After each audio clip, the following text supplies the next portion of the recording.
একটা শহর যেটা একদিন ছিল জীবন্ত, আলোয় ভরা, মানুষের কোলাহলে গমগম করছিল চারদিক। সেই শহরে হাসি ছিল, জীবন ছিল, আর স্বপ্ন ছিল। কিন্তু আজ সেটা যেন এক বিশাল কবরস্থান। পানির নিচে চিরঘুমে তলিয়ে আছে এক নিঃশব্দ শহর, শিচেং, যাকে বলা হয় পূর্বের আটলান্টিস। এই শহর শুধু ডুবে যায়নি, এর সাথে ডুবে গিয়েছে হাজারো স্বপ্ন, হাজারো রহস্য। কিন্তু প্রশ্ন একটাই, এই শহর কি সত্যি মানুষ তৈরি করেছিল, নাকি এটা এমন এক প্রযুক্তির ফসল যার অস্তিত্ব এখনো বিজ্ঞানের চোখে ধোঁয়াশা? এই শহরের দেয়ালে খোদাই করা এমন সব চিহ্ন যা পৃথিবীর কোনো পরিচিত ভাষা বা সভ্যতার সাথে মেলে না। কিন্তু কে বানালো এই চিত্রগুলো? এগুলো কি কোনো গোপন বার্তা, নাকি কোনো আল্ট্রা ইন্টেলিজেন্স সিস্টেমের সংকেত যা আজও আমরা ডিকোড করতে পারিনি? আবার কেউ কেউ বলেন এই শহর আসলেই এক জিওমেট্রিক ফাঁদ, যেখানে ঢুকলে ফিরে আসা যায় না, কারণ শহরটা নিজেই একটা স্মার্ট ট্র্যাপ, যেটি কিনা এমনভাবে ডিজাইন করা যেখানে কোনো জিপিএস কাজ করে না। আলো হারিয়ে যায় আর সময় যেন থেমে যায়। এই শহরটা ঠিক যেন এমন এক ডিজিটাল টম যেখানে সবকিছু আছে, রাস্তা, প্রাসাদ, মন্দির, শুধু নেই কোনো মানুষ। কেন? কি এমন ছিল এই শহরে যার জন্য একে জলের নিচে পাঠানো হলো চিরদিনের জন্য? আর কে দিল সেই নির্দেশ? বন্ধু, এই ভিডিওটা শুধু এক রহস্য উদ্ঘাটনের গল্প না, এটা তোমার বিশ্বাস, ইতিহাস আর ভবিষ্যৎ সবকিছু ভিত নাড়িয়ে দেওয়ার মতো এক সত্য। তুমি কি প্রস্তুত? তাহলে চলো নামি সেই পানির নিচে, শিচেংয়ের অন্ধকারে, যেখানে প্রতিটি পাথর এক গোপন কথা বলে আর প্রতিটা নিঃশ্বাসে শোনা যায় ভয়াল এক প্রাচীনের বার্তা। এই শহরটি গড়ে উঠেছিল প্রায় 1300 বছর আগে, চীনের হান রাজবংশের শাসনামলে, যখন রাজ্য মানেই ছিল শক্তি এবং প্রাচীন জ্ঞানের আলোয় গড়ে ওঠা এক সভ্যতা। শহরটা ছিল এক অনন্য কীর্তি, বিশাল প্রবেশদ্বার, বিশাল প্রাসাদ আর 5.5 তলার সমান উঁচু একটি মন্দির। আর দেয়ালের গায়ে খোদাই করা ছিল অসংখ্য রহস্যময় প্রতীক ও অদ্ভুত চিহ্ন, যা আজও গবেষকদের মাথা ঘুরিয়ে দেয়। কিন্তু তারপর 1959 সালে চীন সরকার হঠাৎ ঘোষণা করে কুইয়ানডাও রিজার্ভার বানাতে হবে, বিদ্যুৎ দরকার, উন্নয়ন দরকার। আর সেই অজুহাতেই একটি সমৃদ্ধ সভ্যতাকে চিরতরে ডুবিয়ে দেওয়া হলো পানির নিচে। কিন্তু প্রশ্ন এখানেই, শুধু একটা ড্রাম বানানোর জন্য তুমি কি সত্যি এমন এক রাজসভার মতো শহরকে বিলীন করে দিতে পারো? নাকি এই শহরের গায়ে ছিল এমন কিছু যা যদি মানুষের সামনে চলে আসতো তাহলে ইতিহাসটাই অন্যরকম হয়ে যেত? স্থানীয় কিছু বয়স্ক মানুষেরা আজও বলেন শহর ডোবার আগের রাতে আকাশ যেন একেবারে অস্বাভাবিক হয়ে উঠেছিল। তারা বলেছে আকাশে দেখা গিয়েছিল এক অদ্ভুত আলো, লাল, সবুজ আর নীলের অজানা কম্বন। কেউ বলেছিল আকাশ থেকে যেন কিছু নাম ছিল, কোনো শব্দ ছিল না, কিন্তু ছিল একটা চাপা গর্জনের মতো কম্বন। আর তার পরের দিন সকালে শহরটা অদৃশ্য হয়ে যায়। এক মুহূর্তের মধ্যেই যেন ইতিহাস থেকে মুছে গেল এই শহরটি। সত্যিই কি শুধু উন্নয়নের জন্য ডুবানো হয়েছিল এই শহরটিকে, নাকি কারোর নির্দেশে একটা গোপন সত্যকে চাপা দিতে চিরতরে ডুবিয়ে দেওয়া হয়েছিল এক সভ্যতাকে? শহরটি ডোবার আগের রাতেই স্থানীয় কিছু মানুষেরা জানিয়েছিল তারা আকাশ থেকে নেমে আসা আলো দেখেছে, একটা লম্বা ছায়া, যেন কিছু অনুসন্ধান করছে এই শহরটিকে। 2001 সালে, অর্থাৎ শহরটি ডোবার প্রায় 45 বছর পর, একদল ডাইভার যখন প্রথমবারের মতো নিচে নামলো, তারা হতবাক হয়ে দেখলো পুরো শহরটা অবিকৃত, একটুও ক্ষয় হয়নি। এমনকি কাঠের দরজা, মন্দিরের খোদাই করা প্রতীক, সমস্ত কিছুই ঠিকঠাক ছিল। দেখে মনে হচ্ছিল যেন এখানে কিছু হয়নি।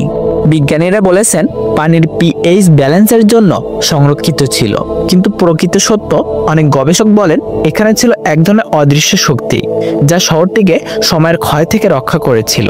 আবার আশেপাশের এলাকাগুলোতেও জিপিএস কাজ করে না, নৌকা, সাবমেরিন প্রায় তাদের রুট হারিয়ে ফেলে। একবার একটি ড্রোন পাঠানো হয়েছিল শহরের কেন্দ্রে, কিন্তু সেটা 13 মিনিটের জন্য নিখোঁজ হয়ে যায়। পরের দৃশ্যগুলো দেখা যায় ড্রোনটি ঘুরে বেড়াচ্ছে এক অদ্ভুত স্থানে, যেখানে গায়ে খোদাই করা মিশরীয় পিরামিডের মতো কিছু চিহ্ন।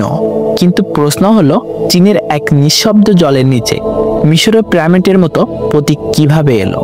এটা কি কেবল কাকতালীয়, নাকি এই দুই মহাশক্তি চীন ও মিশর আদতে এক ভয়ঙ্কর পুরানো প্রযুক্তির সুতোর সঙ্গে জড়িত। এক পুরানো শহর খুঁজে বের করা গবেষকদের রহস্য আজও গা সমসমে করে তোলে গবেষকদের। প্রাচীন পৃথিবীতে কি সত্যিই ছিল এক গ্লোবাল প্রযুক্তি সভ্যতা, যার চিহ্ন আজও ছড়িয়ে আছে জলের নিচে, মরুভূমির বুকে, বরফে ঢাকা গুহায়? যদি সত্যিই তাই হয়, তবে এই সভ্যতা কি মানুষ তৈরি করেছিল, নাকি আমরা এখনো বুঝতেই পারিনি আমাদের এই পৃথিবী আদতেই কার দ্বারা নির্মিত? 2007 সালে চীনের এক গোপন গবেষণাগারে অজানা একটি ফাইল ফাঁস হয়ে পড়ে, যেখানে কিছু ছবি যা দেখে এক মুহূর্তের জন্য থমকে যায় বিজ্ঞানী মহল। ছবিগুলোতে দেখা যায় শিচেং শহরের গভীরে এক অন্ধকার গুহার ভিতরে দেয়ালে খোদাই করা কিছু রহস্যময় জীবের চিত্র। তারা ছোট আকৃতির, কিন্তু চোখগুলো অস্বাভাবিকভাবে বিশাল, মুখে কোনো ঠোঁট নেই, হাড়ের মতো পাতলা আঙ্গুল, আর চারপাশে এমন সব চিহ্ন আঁকা ছিল যা পৃথিবীর কোনো পরিচিত সভ্যতার সঙ্গে মেলে না। নাসার এক গবেষক যখন এই ছবিগুলোকে দেখতে পান, তিনি শুধু একটিই কথা বলেন, this does not look human, this looks design. এই শব্দগুলো ছিল যেন শেষ আলোক ছোটা, কারণ এরপর সেই গবেষণার রিপোর্ট, ছবি, এমনকি সেই গবেষকের নামটুকুও মুছে ফেলা হয় ইন্টারনেট থেকে। চীন সরকার সেই তথ্য ও ছবিগুলোকে ক্লাসিফাইড হিসেবে ঘোষণা করে, এবং যে কেউ এগুলোকে খুঁজতে গেলেই হঠাৎ তাদের অ্যাকাউন্ট, আইপি এবং সমস্ত অস্তিত্ব অনলাইন জগৎ থেকে বিলীন হয়ে যায়। কিন্তু এখানেই শেষ নয়।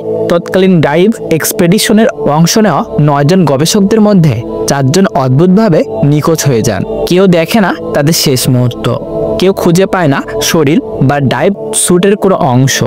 তাদের ব্যাপারে তদন্ত শুরু হয়েছিল ঠিকই, কিন্তু কিছুদিন পর হঠাৎ করেই সেই তদন্ত বন্ধ হয়ে যায়, আর বাকিদের মুখ বন্ধ করে দেওয়া হয় চিরতরে। প্রশ্ন এখন একটাই রয়ে যায়, এই শহরের গোপন রহস্যটা আসলে কি ছিল, যা জানলেই মানুষ অদৃশ্য হয়ে যেত? তাহলে প্রশ্নটা এখানেই, এই শহর কি সত্যিই কেবল ঘুমিয়ে আছে জলের নিচে, নাকি এটা এক প্রাচীন যন্ত্র যার নিঃশব্দে সময়ের গায়ে হাত রেখে অপেক্ষা করছে একদিন আবারও জেগে ওঠার জন্য? এমন একটি শহর যার প্রতিটি ইট যেন বহন করে এমন গোপন বার্তা যা পৃথিবীর ভবিষ্যৎকে বদলে দিতে পারে চিরতরে। একটা শহর যেখানে হয়তো এখনো কেউ হেঁটে বেড়ায়, কিন্তু তারা আমাদের মতো মানুষ নয়, তাদের চোখে আলো নেই, আছে কেবল পর্যবেক্ষণ। তুমি কি সাহস করো নামতে সেই রহস্যের গভীরে, যেখানে উত্তর নয়, প্রতিটি পদক্ষেপে লুকিয়ে আছে আরেকটি ভয়াল প্রশ্ন? তুমি কি ভাবো, এই শহরটা কি কেবলই ইতিহাসের হারিয়ে যাওয়া একটি অধ্যায়, নাকি এটা এখনো জেগে আছে নীরব অপেক্ষায়, যখন কেউ ভুল করে তার দরজায় কড়া নাড়বে আর সে আবারও জেগে উঠবে? তুমি কি সত্যিই সাহসী? তবে বলো, যদি আজ রাতেই তোমার ঘুমে হঠাৎ খুলে যায় সেই রহস্যময় শহরের একটা দরজা, চারপাশে শুধুই অন্ধকার, আর এক ডাকে কেউ বলে ভিতরে এসো, তুমি কি পা রাখবে সেই শহরের বুকে? অবশ্যই আপনার মতামত কমেন্ট বক্সে জানাবেন। ভিডিওটি ভালো লাগলে চ্যানেলটিকে সাবস্ক্রাইব করে রাখুন, আর যদি ফেসবুক পেজ থেকে দেখে থাকেন তাহলে চ্যানেলটিকে ফলো করে দিন। তো আপনাদের সাথে আবারও দেখা হবে নেক্সট কোনো ভিডিওতে। ততক্ষণ সুস্থ থাকুন। আল্লাহ হাফেজ।